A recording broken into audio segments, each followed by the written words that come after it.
শুধুমাত্র সুজি দিয়ে দারুণ মজাদার খুব হেলদি আর টেস্টি কিছু বানাতে চাইলে এই রেসিপিটা কিন্তু বানিয়ে দেখতে পারেন। রান্নাবাটির পক্ষ থেকে সকল দর্শক বন্ধুদের স্বাগত জানিয়ে শুরু করছি আজকের রেসিপি সুজির টিফিন।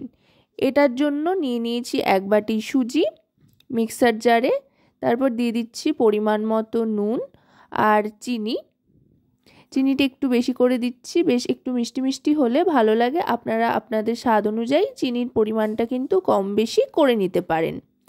এবার ঠিক যতটা সুজি নিয়েছি ততটাই জল নিয়ে নিচ্ছি। সুজি আর জলটা কিন্তু সম পরিমাণে দিলেই মিক্সার গ্রাইন্ডারে তাহলে সুজির খুব সুন্দর একটা পেস্ট তৈরি হবে।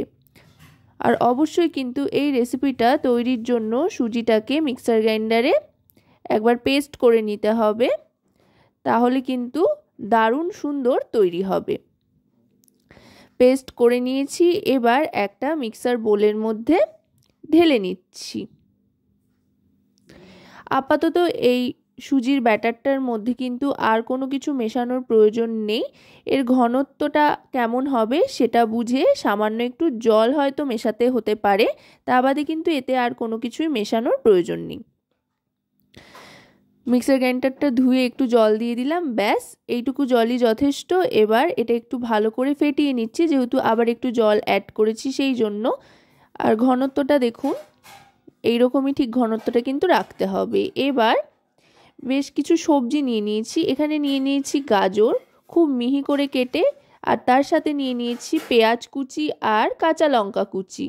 আপনারা আপনাদের পছন্দ মতো আরও বিভিন্ন সবজি এখানে ফাইনলি চপ করে নিতেই পারেন, যেমন ক্যাপসিকাম, ধনে পাতা, এগুলো।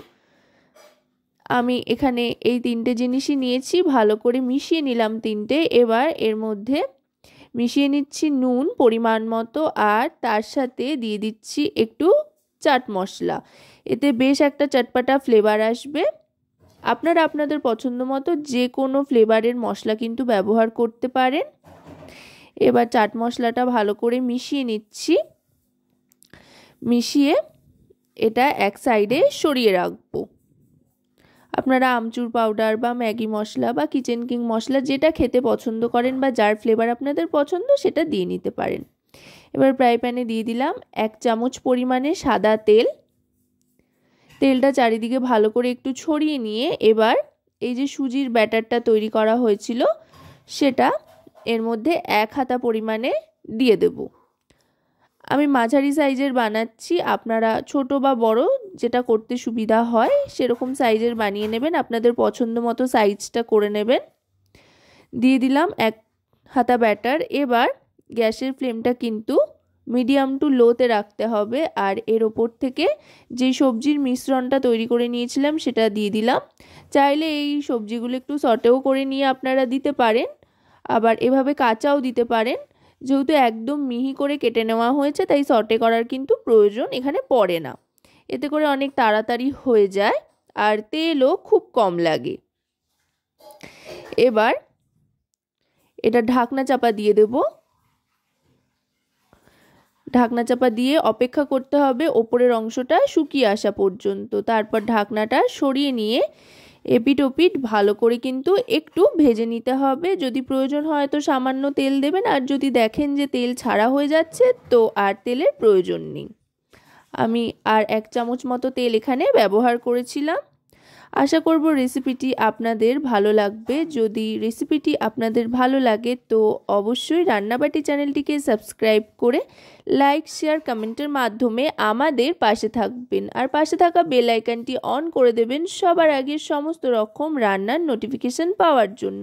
আর যদি রেসিপিটি আপনারা আমাদের ফেসবুক পেজ থেকে দেখেন তো অবশ্যই রান্নাবাটি ফেসবুক পেজটিকে ফলো করার অনুরোধ রইল।